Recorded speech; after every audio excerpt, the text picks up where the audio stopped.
¿Qué tal amigos? Bienvenidos a un nuevo video en el canal. Estoy muy contento de estar nuevamente con todos ustedes. Señores, pues vamos a ver cómo Ed Markey, la verdad es que le da con todo a Donald Trump. Hemos estado cubriendo la noticia de que Donald Trump, pues literalmente de un arranque, pues le subió los impuestos, le subió los aranceles a las importaciones por parte provenientes por parte de Canadá. La verdad es que eso lastima bastante las relaciones comerciales entre ambas naciones.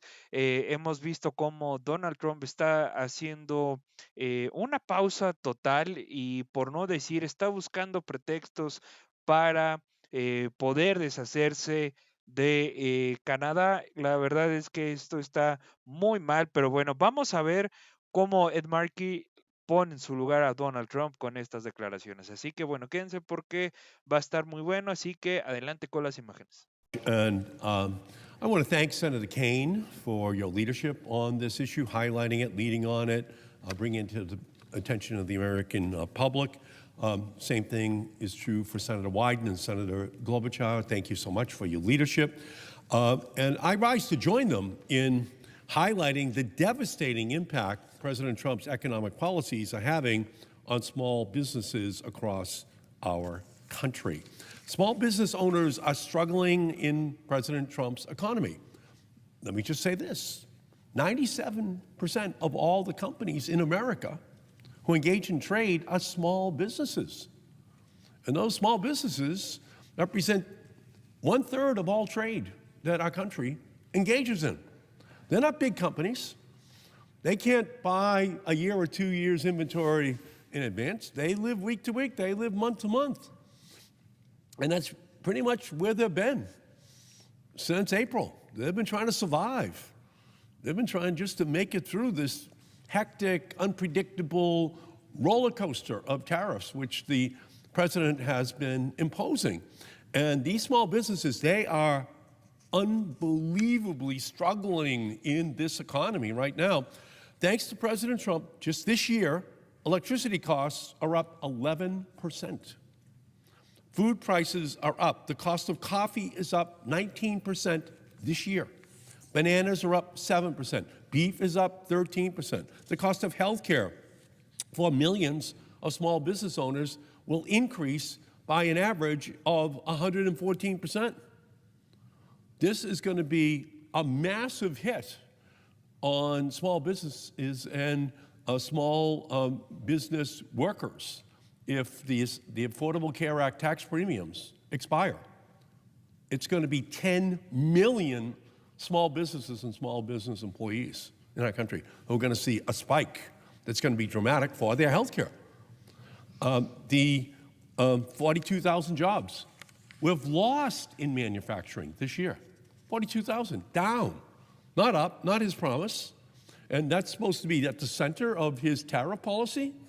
Well, we're losing manufacturing jobs at an accelerated rate after Joe Biden increased manufacturing jobs. And I'd like to, again, really point out what a great job you've been doing, Senator Kaine, on this, in putting a great big spotlight on all of this, because this is absolutely central to the economic well-being of our country. So back in May, I introduced and tried to pass my Small Business Liberation Act, a bill that would have protected small businesses from Trump's tariff chaos, just saying, get those 97% of all the businesses that engage in trade, the small businesses, get them out of this war. They can't survive that war. Big businesses maybe, but not little businesses. They just can't do it. But the Senate Republicans blocked that proposal. Then I did it again. Republicans blocked my proposal just to spare the small businesses. And unfortunately, Republicans have not shown the courage yet on Trump's tariffs, just capitulation, as they do on so many other issues. By opposing my bill and preventing those sensible resolutions from moving forward in the House, Republicans are allowing Trump to tax any good from any country for any reason, no rules. And the only reason is Trump doesn't have the legal authority to do that. he doesn't have the legal authority to do what he's doing right now. Trump claims to have authority under a 1977 law signed by Jimmy Carter, the International Emergency Economic Powers Act. This law was so uncontroversial in 1977, it was passed on a voice vote. Now, can you imagine? Jimmy Carter's president. There's a bill that's going to allow Jimmy Carter to become a dictator, to impose tariffs on any country in the world, to jack up the price any way they want on any product at any time, anything that ticks them off, including some little commercial about Ronald Reagan. And all of a sudden, boom, we're smashing you, Canada. Does anyone here really think the Republicans in the Congress in 1977, at the height of Jimmy Carterism, were giving him unlimited authority to be able to impose tariffs? You know that did not happen. He doesn't have the legal authority to do this. And I can tell you because I was there on the floor of Congress when it happened in 1977. I know there was no debate on this. And so that is what we're talking about right now. The Congress did not give Jimmy Carter king-like powers. I can guarantee you that on a voice vote. But Trump, he thinks he can exercise these emergency powers and tax any import for any reason. Our latest emergency, it is a television ad, a Canadian-produced and featured audio of former President Ronald Reagan denouncing the tariffs. And in retaliation, President Trump decided everyday Americans and small businesses should pay 10% more on imports from Canada. It's very clear Trump is just making all of this up. He's making it up as he goes along. And for Massachusetts, it's very important. Every fifth grader, when I was in the fifth grade, and all fifth graders in Massachusetts, in their geography book, there's one chapter, and it's entitled, Our Friends, the Canadians. Okay. And why is that? Because they're our leading trading partner. It's only like a 3 or 4 hour ride to get up to Canada. It is who we are. We trade with them every single day. We do $10 billion of trade with Canada. That's who we do business with. And this 10% additional tariff, you know who it cascades down onto? The small businesses of Massachusetts. Ordinary citizens, they're going to be further crushed. That's who we partner with. And he knows he doesn't have this trade authority. Small businesses have had enough of Trump's illegal actions and have successfully challenged the tariff authority twice already. He lost in the district court, he lost in the circuit court. And next week, this case is going to be heard in the Supreme Court. So small businesses have already won twice. And now they're going for the final round in the Supreme Court, hoping that they won't engage in creative legislative history reinterpretation that a Republican unanimous vote in 1977 allowed Jimmy Carter to become a king on tariffs. So the president says it's enemies of the country who are suing him. If that's how you view Main Street in America, Kiwanians, Rotarians, small business chambers of commerce all across the country, they're the ones bringing the suit. And they've already won twice. And now they're heading for the showdown on the Supreme Court. For small businesses, this isn't about politics, it is about survival. And right now, Trump's tariffs are taxes for them. So far, it's $30 billion coming from small businesses that Trump then transfers into tax breaks for the wealthiest people in our country, or for the Argentine government. But it's not staying on Main Street. They're not getting the rewards for the work which they have done. A small business in Massachusetts that designs and manufactures and sells outdoor recreation equipment told me that they've paid an extra $500,000 this year because of Trump's tariff taxes. Earlier this week, they received a $40,000 bill for imports from Taiwan. It's just a small business. And meanwhile, big businesses have CEOs meeting directly with the president and receiving generous exemptions. It's Robin Hood in reverse. Trump is taking from hard-working, regular people, and he's transferring the wealth to the millionaires and billionaires in our country.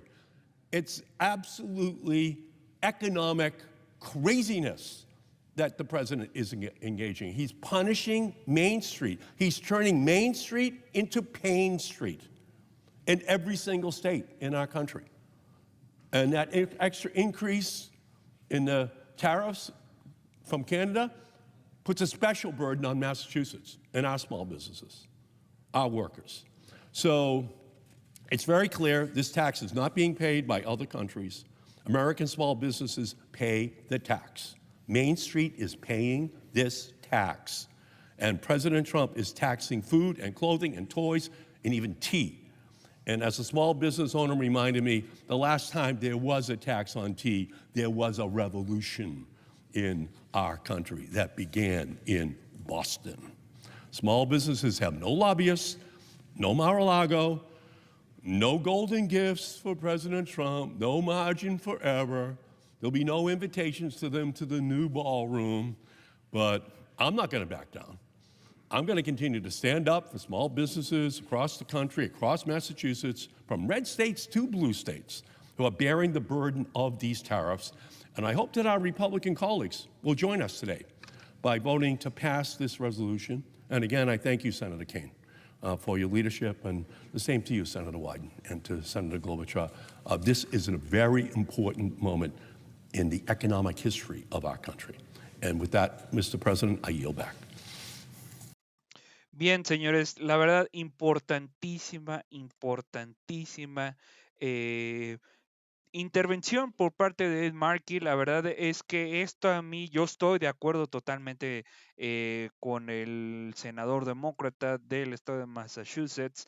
Estoy de acuerdo totalmente en términos económicos lo que él expresa en su intervención de poco más de 10 minutos. Está claro y muy claro cómo están pagando literalmente, pues se puede decir que las pequeñas empresas, los pequeños contribuyentes, los trabajadores, la clase trabajadora, la gente que él comentaba, la clase de gente que está viviendo el día a día, toda esa gente, toda esa clase socioeconómicamente hablando, esa gente es la que está pagando las decisiones de un plumazo, porque literalmente eso fue un plumazo, un dedazo, un arranque de una persona que realmente no va a estar sufriendo las consecuencias. Ellos políticamente hablando en sus, digamos, declaraciones en términos generales, el gobierno de los Estados Unidos creen que están volviendo a hacer a Estados Unidos grande, grandiosa o como lo quieran llamar ellos, sin duda. Todo este tema, pues claramente, pues no, o sea, van retrocediendo y es algo que yo les comentaba desde hace tiempo, o sea, los Estados Unidos en términos de economía de cualquier índole en la sociedad, en agricultura, en impuestos, en el comercio exterior, todo ese tipo de cosas están retrocediendo. Y créanme que no es un tema de que si estoy a favor o en contra de Donald Trump, que si yo quiero o le vaya mal a él. Al contrario, o sea, como les había comentado, yo tengo bastantes amigos estadounidenses, tengo una cercanía con los estadounidenses y créanme que todos ellos, perdonan, a favor o en contra, en el fondo están preocupados porque ellos lo están viendo reflejado en el tema de cuando tienen que estar adquiriendo productos para satisfacer sus necesidades básicas y van viendo que no está tan, pues sí, o sea, no está tan fácil la cosa. Y es algo que no lo ve el presidente, al contrario, se está peleando con Canadá, se está peleando con México, da unos latigazos a Europa, realmente se está peleando este señor con todo el mundo y no puede ser que no le pongan un alto en su propio país. Pero bueno, señores, hasta aquí el video. Me encantó estar nuevamente con todos ustedes. ¿Qué opinan al respecto? Caray, o sea, no sé qué vaya exactamente a pasar, pero si llega a pasar algo, estoy casi seguro que no va a ser algo bueno. Les mando un abrazo y les mando un saludo también y nos vemos en la siguiente. Bye bye.